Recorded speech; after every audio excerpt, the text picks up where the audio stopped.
May nga po Negros. Ini ang Digicast Negros X. Ang nagapanguna nga napulo ka mga balita sa isla sa Negros ang amo ni gadulong sa inyo. Ug din ninyo kami via Facebook, YouTube kag sa Kika Channel 11. Kag sumubati naman kami live sa FM station nga 91.1 FMR Bacolod. Kag yari na ang top 10 nga mga balita sa Negros subong adlaw. Pag-awas sang molasses gikan sa Victoria's Milling Company nagtugas ang baho pati sa city proper. Nagdagat na sa 57 million pesos ang balon sa nagkalamatay nga baboy sa Negros Occidental. Super Typhoon nga Mawar, ginapabot magasulod sa Philippine Area of Responsibility Biyernes ukon Sabado. Sa nguniang bayan ng San Enrique, nagpasara sa resolusyon nga nagapaidalom sa state of calamity ang Banwa. Kag sa good vibes, kilala nga vlogger nga si Kalinti, nagsugod sa pagtrabaho sa department store sa edad nga 15. Pinatanan sa Digicast Negros X. Sa number 10,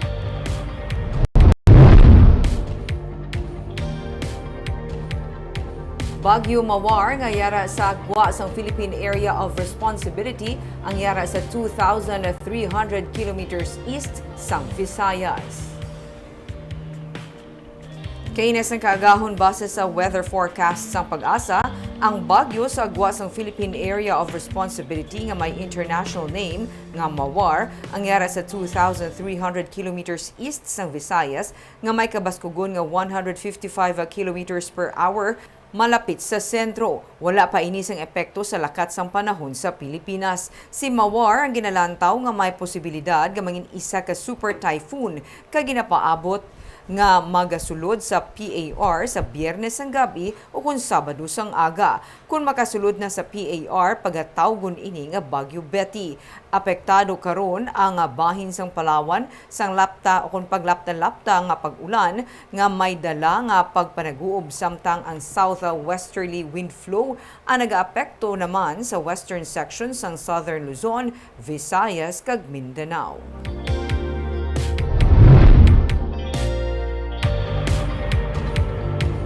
Sa number 9, moratorium sa pag-issue ng special permit para sa mga amusement activities sa mga barangay, ginmando ni Mayor Abby Benitez.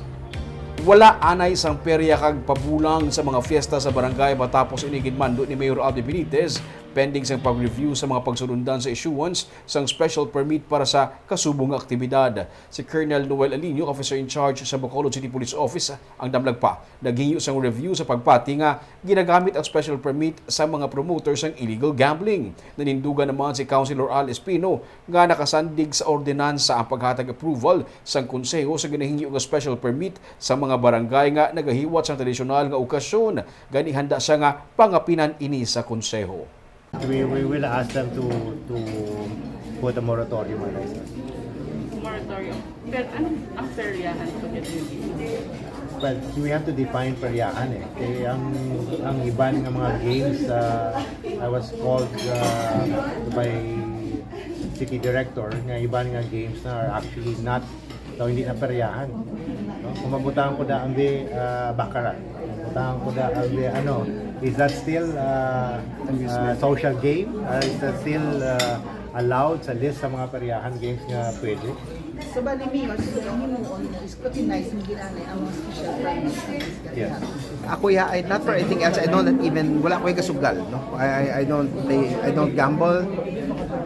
But then again, I have to stand up for the ordinance that is passed under the institution that is the Sangguniang Commission. And We have to defend it.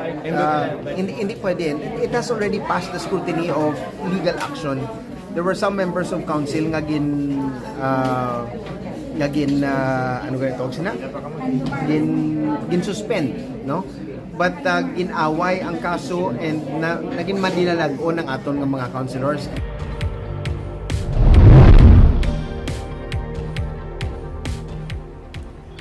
Sa number 8, Anay Vice Presidente Leni Robredo ang nagpasalamat sa iya mga Negrense nga supporters kag nagsili nga padayunon ang kampanya para malabot ang pagbag-o sa panghimanwa. Napierde man sa piniliay pero para sa anay Vice Presidente nang ginmadinalagon gihapon ang ginsuguran nga kampanya sa mga civic organization para sa ginahandom nga pagbago sa panghimanwa. Sa First General Assembly sang Paghimudos Incorporated, nagpasalamat man si Robredo sa suporta nga ginhatag sa mga Negrense. Kabahin sang assembly ang natukod nga partnership sa tunga sang Paghimudos kag Angat Buhay Organization. Tinutuyo naman sang Paghimudos upod sa iban pa nga civic organization ang pagkilala sa mga local government unit lakip na mga barangay pinaagi sa outstanding model for good governance. Sinila nga hapon isa man ka book launching kag signing ang ginpangunahan sa anay Vice Presidente sa Acacia Hotel Pavilion. Hindi natapos yung laban sa eleksyon.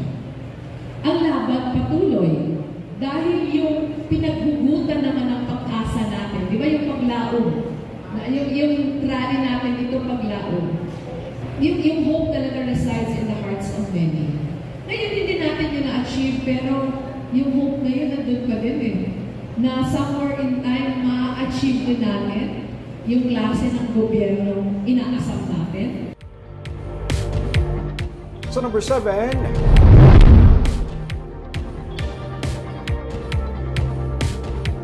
wala pa man makasapul, pero mahimo matagaan sa ligwa ang mga alkalde sa idalom sa Unega kung wala magaupod sa bagong tukod nga grupo nga KNP. Inisinuso kay Cadiz City Mayor Salvador Escalante nga nagapuko bilang Secretary General sa United Negros Alliance ang Commission on Elections hearing para sa application sa kilusan ng nagkakaisang Pilipino kung KNP para maging isa ka national political party gin-schedule subong nga adlaw. Si Mayor Abdi Benitez ang presidente sa KNP. Iyagin siling nga ginkasugtan sa grupo sa mga elected officials kalabanan gikan sa Kongreso ang pagtukod sa bag-o nga party nga nagasunod kag nagatip-ong sang ideology sandig sa campaign sang sininga administrasyon nga nabase sa unity. Suno sa kay Escalante, kasubong sa nagligad nga piniliay na tungod nga nagkalain-lain ang National Party ang affiliation sa mga alkalde sa idalom sang Unega. Rason nga ginpakamayo nga ginhatagan sang ligwa ang tagsa nga magdesisyon. Mahimo subong man nga mangin sitwasyon karon. Pero dugang pa ni Escalante, hindi man bali wala ang bugat o kon impluwensya sa pagpamuno ni Mayor Albi sa amo nga grupo. KNP being chaired by Mayor Albi Benitez, inaguro doon na istorya, a leader sa atong local politics ni Negros. So it will put weight for the sa mga desisyon sa mga mayors. So actually one or two mayors istorya na ko na most probably do mo nang matabo. Initial reaction is nami kiti si Mayor Albi galit sina and mas may voice kita sa national government if this party will succeed.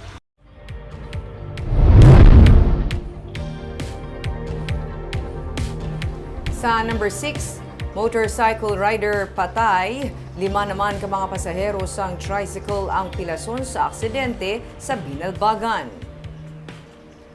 Patay ang 21 anyos nga driver sang motorsiklo matapos ini mabunggo sa tricycle sang Domingo sang gabi sa Barangay Enclaro sa Banwa sang Binalbagan.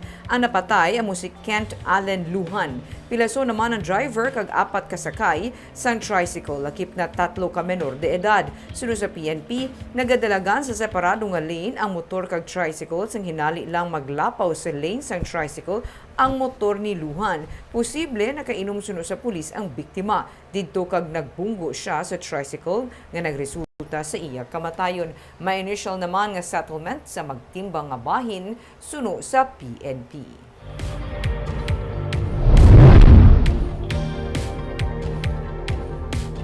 Sa number 5, 4 ka mga ginaligar katapos ang NPA nga napatay sa engkwentro sa Gihulngan City, Negros Oriental na kilala na. Nakilala na ang 4 ka mga ginaligar katapos ang New People's Army nga napatay sa engkwentro sa Domingo sa Barangay Trinidad sa Gihulngan City, Negros Oriental. Sila mo Sanday Rolly Biniero, 22 anyos, Cristito Nelias Jr., 27 anyos, Judy Babor, 31 anyos kag 77 anyos nga si Toning Babor. Sila mga lunsay katapos ang Central Negros 1 sunod sa Philippine Army. Naghatag man sa bulig ang Gihulngan Task Force LCAC sa pamilya sa mga napatay nga rebelde, ilabi na sa ila sini nga pagpalubong. Sa Samtang, paray naman sa gihapon ang pagkilala sa napatay sa encounter sa Barangay Kaliling sa Banwa sang Kawayan. Sunod sa PNP, wala pa sa gihapon sa identity ang ginaligar NPA nga napatay sa enkwentro sang Domingo nga adlaw.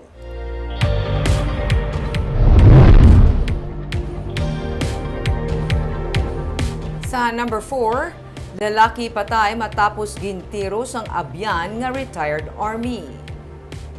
Detained karon sa La Carlota PNP ang retired army nga si Edgardo Molines matapos sinitiruhon tubtubay ang iya man lang abyan sa barangay Ayungon sa La Carlota. Ang biktima amo si Hernani Aguinda, 44 anyos. Sunod sa PNP, upod nga nagainom sang Domingo sang gabi ang mag-abyan sang hinali na lang ini maglalisay dalasang kahulugbon. Hinali na lang ang nagsulod sa ilang balay si Molines apang siya ang ginsunda ni Aguinda. Ginahangkat sunod sang pulis ni Aguinda ang migo nga anay army tubtub nga maimpito ang suspect kag iya sinigintiro si Aguinda. Dead on arrival sa ospital ang biktima. Nag-surrender man sa PNP ang retired army matapos ang insidente.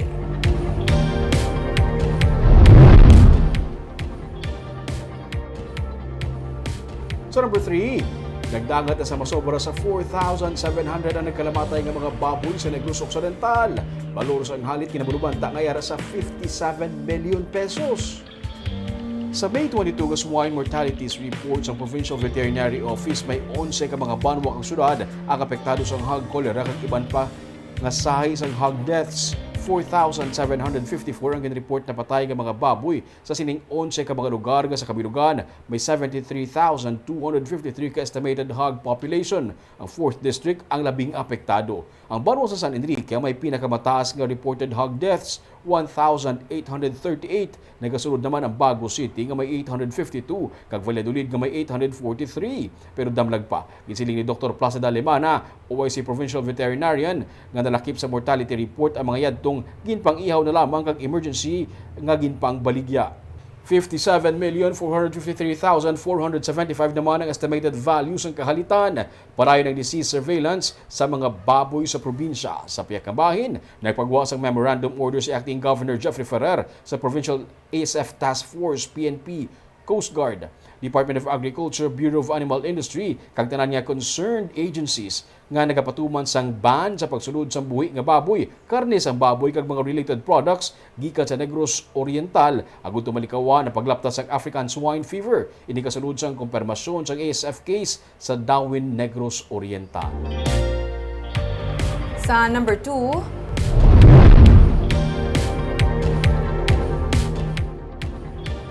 Sangguniang bayan sa San Enrique ang nagpasar sang resolusyon nga nagapaidalom sa Banwa sa state of calamity bangod sang kadamuon sang baboy nga nagkalamatay. Suno kay Vice Mayor Carlo Magno, sa nagligid nga semana nagpasara ang SB sang resolusyon kag suno sa iya ini ang kabahin sang ilang nga pagpabutyag sang sentimiento sa sitwasyon sang Banwa kasunod sang pagkapatay sa mga baboy bangod sang hog cholera. Suno kaya Magno, luyag nila ipakita ang ila sentimiento sa mga pumuluyo. Sa datos ng Provincial Veterinary Office, ang Banwa sang San Enrique ang may pinakamataas nga mortality rate. 1,838 ang yara sa report as of May 22. Masobra ini sa katunga sa 2,692 nga hog population ang apektado. Pero wala sang request gikan sa Municipal Disaster Risk Reduction Management Council para sa amo nga deklarasyon. Suno kay Magno, sila nagahulat sang request kag kun ano ang mangintikang sang executive branch. Sila ang magasuporta sini. Ang pagdeklarar sang state of calamity nagatugod sang paggamit sang calamity fund. May 369 ka mga hog raisers ang apektado. Damlag pa, ginsiling ni Mayor Jill Suntubilyara nga ang tanan nga barangay ang apektado sang hog cholera sa ilang nga banwa. Nagpass sila resolution declaring our municipality under state of calamity. Actually, ito mere sentiment na nasa Sangguniang Bayan to show support and para pakita manamon sa tao nga sympathize kami sa kay the crisis subong ang kadamo-damo. As of last week, pagka-pass resolution, 1,118 na kabilog ang patay, ang mortality ng hog sa San Enrique. Kaag sa numero 1 sa mga balibong adlaw.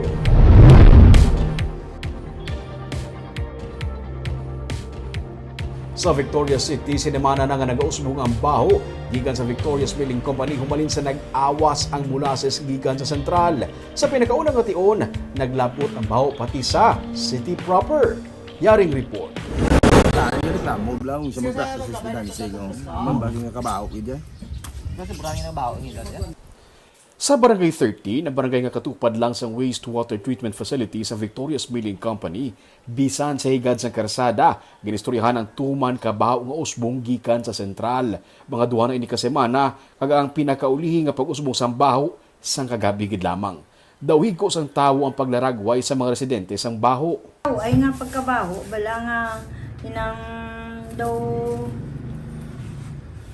higko. Daw hari sa CR. Sa Barangay 6A naman, sa higad sa baybayon, nagapakalabot pa ang baho. May mga ginsakitan sang tiyan kag ulo sang baho gikan sa sentral. Saling ko na nagibit sa mga sakit balansyan ko na ano ka, yung naglain, di ka baho, kaya nagwa sa mo. Di amo to dudugagin ba nyo sang ko sa pagka 5 minutes ng pawan man dayon. Ang bata ko gani, nagalingin ang ulo kada nakaway galing iswila high school, kailan nga matsyag. Absent sa pong? Sa statement nga gid-release ng City Information Office ng Victorias, ginsiling ni Mayor Javi Benitez nga initanan nagsugod sa nagka-molasses spill sadtong Mayo 5. Naglabot sa suba sa syudad ang molasses. Sa pakigsugilanon sa alkalde sa tagdumalahan sa VMC, ginsiling sa kumpanya nga bangod sang tuman kainit nga panahon, nag-leak ang isa sa mga tangke sang VMC. 10,000 metric tons ang full capacity sang amo nga tangke. This is due to the increased heat that eventually led to the explosion of one of the tanks of Victoria's Milling Company. It was a 6 million liter or 10,000 metric tons in full capacity. And I feel that our ecological sustainability and preservation, and especially the welfare of our people, should be the top priority. Sa pag-inspeksyon sa Environmental and Natural Resources Office sa Sentral, nakita nga puno ang wastewater ponds sang molasses nga spillage. Nakita gid namo nga na-overwhelmed ang ilang nga ponds kay way labot sa regular nila nga wastewater ang molasses nga spill nadugang pagid sa ilang nga ponds. Masami kung gabi nagausbong ang baho. Ang sa likod, mo na siya natawag ilang wastewater treatment facility diri sang VMC. Pero kung daytime, for example, subong adlaw, utong adlaw, wala kami mapanimahuan. But usually, usbong ang baho kuno mga hapon, mga gabi, kag kun magbubuang ulan. May mga nagapanag-iya sa mga punot nga nagreklamo sa City Agriculture Office ng Victorias bangod humalin sa natabo ang pag-awas sang molasses, tuman kajutay sang dakop nila nga mga isda. Wala na pang waon na yun sirado nag isda pala lang. Wala na. Tapos kisa may nagalutaw pero do pila lang bikabilog tapos do kapigaw gid ka pang waon. Sa statement gikan sa VMC nga ginpadala sa Digicast Negros, ilagin siling nga may ginahimo na nga mga tikang ang kumpanya sa baho nga nagagwa gikan sa wastewater treatment facility kag sa masunod nga mga inadlaw ginapaabot nila nga mauntat na ini. Nagapangayo ang kumpanya sang pasaylo sa natuga sini nga huol. Padayon ang ilang nga pag-coordinate sa lokal nga gobyerno sang syudad. Suno sa kay Mayor Benitez, nagsugod na ang VMC sa pagpanagtag sa bugas sa mga apektado nga mga pamilya gikan sa 3 ka mga barangay. Kag magapatigayon man ang VMC sa pagpanilo sa mga kasubaan. We have spoken to the Victoria's Milling Company and they said that they will be giving assistance to the 200 distressed families from Barangay 6A and Barangay 13 and Barangay 9. So 25 kilos of rice every 2 weeks, and they also committed to clean up our rivers and to deploy enzymes and liming so that the decomposition of the molasses will not affect the welfare of our people. Magakuha sa water sample ang venro sa mga suba para mahibaluan ang kahimtangan sini.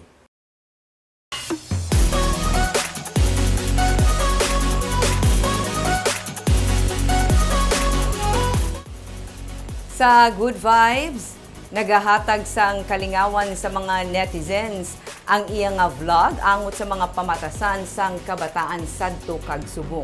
Pero nakahibalo bala kamo nga antes pa man nagsikat ang vlogger nga si Kalinti. Siya man na nagtrabaho sa edad nga 15 anyos sa isa ka department store. Aton siya kilalahon sa report ni Nico Delfin. Langga, Jacob! Ma! Jacob, dali di ana. Tawag mo kay Kupirmi, magampang mo gani mo. Ay, Meet Jacob, Adam Nerpiol, ang vlogger-entrepreneur sa Bacolod nga mas kilala nga si Kalinti. Si Jacob isa lang sa mga karakter sa mga vlog ni Adam nga nagapakita sang kinalain sa pamatasan sa mga kabataan sadto ikumparar subong. Get me some water. Nauhaw ko si mama. Nahihimo ko na sila because nagkakakita ko mga kabataan subong they're turning into that. No, amo na sila, they don't know things nga mas importante bla sila ara na sila permi sa telepono. And hindi sila kabalo magubla sa balay, hindi sila kabalo magsakay sa jeep. Tapos sila wala nabalaan. And for me, at that age, duga compare ka balay, can't help it. Nga sa edad ko yung nga muna, kasakay go brand ako yung sa lupwes. Istorya ni Adam, 15 anyos pa lang siya sa magsugod trabaho sa department store. I have to admit nga hindi kami muna ka mag-granon sa una or wala kami isang kwarta bala to finance ng mga gusto namon. Our basic needs na sa kasabat may balay, kalanon 3 times a day. Pero nablang as a kid, nang gusto mo bala mabakal ka cards, basketball cards uso na to sa una. Mga sapatos nga gusto mo. So hindi mo na yung mabakal nga gapangayo ka lang. Ulat. Ang kapisan kag dedikasyon para malabot ang mga handom ang pilalang sa mga pamaagi kun nga hindi lang nangin madinalagon si Adam bilang influencer kundi pati man sa negosyo. 2017 sa ginsuguran niya ang pag-vlog upod man siya mga utod agod ma-promote ang ginbuksan nga fitness gym sa Dubai. Sa pagiging PT, I started with nothing, with 0 clients, and I have to work my way up para makakuna. It lasted for 2 years nga pangita ko sa client na no one nga nagpalapit sa ako. Especially abroad. Especially abroad. I don't. And I realized nga instead of giving up, nag-assess ko sa self-worth. Kapaminsan ko, anong kulang sa akong man? Why I can't do this? Wala may kakuha sa akong client. I realized nga kulang ko sa sales tactic. I don't know how to sell myself. Nablang hindi ko kabalo maghambal, nahuya ko. It's because maybe culture taman nga as Filipinos nga do uya-uya tabla. Subong honestly hindi na kuya ka, I don't have any space for personal training clients. Kaya mga clients ko, it's been with me in the last 7-8 years and never left me. So Hindi man nangin mahapos suno sa iyang pag-vlog pero tungod sang pasosyal nga sunoy niya nga delivery, madamo sa mga netizen ang labing nga nalingaw sa iyang content. Challenge for me personally was to create ng pag-edit hindi ko kabalo mo do ara na ko ya daan sa do kung saan I would consider myself nga video daan na tabla ko. Jurassic. So venturing into editing, cellphone na lang. Dito ka, di ko mamuka na bala. Pero amo na ang pinaka-challenge ko. Creating a content is another story. It's never a challenge. Si Adam nagsugod trabaho bilang nurse sa Dubai. Pero tungod sang hilig niya sa fitness and wellness, nagdesisyon siya nga mag-quit sa obra agod matagaan atensyon ang negosyo kag ang pag-produce ng content sa social media. Ako niya paminsaron is just giving back to the people nga nagpudang di sa ako. If I can make their day sa amo ng adlaw just because of by saying hi, or nagpa-picture sila, or nag-greet ko sila. If I made them their day, lipay na ko na niya. Makahambal ako sa self ko, I'm doing my job well. May 11 naman katuig nga nagatrabaho sa Dubai si Adam. Pero karon balik Bacolod siya para magbakasyon. Para kay Adam, ang ginahandom ang sarang malabot kung ini ang ginasuguran, imbes nga ginapaminsaran. Nico Delfin para sa Digicast Negros. Barb, siguro ang naging popular iyang vlog, kita makarelate ng kabataan sa to. Nakita na, kagang kabataan subong. May na-observe ko, wapo siya. Pero kung patok ang iyang mga hirit, Barb, muna namin. Pang netizens gid. Apugid. Kagamin itong mga balita sa Negros subong adlaw. Kay man sa panahon karon importante nga may hibalo ka sa nagakatabo sa imong nga palibot. Kung dapat balanse kag eksakto mga impormasyon. Padayon kami nga magapangalagad sa Negrosano. Ako si Barbara Mijares. Tugtog sa buwas, ako naman si Romeo Subaldo, mayong hapon.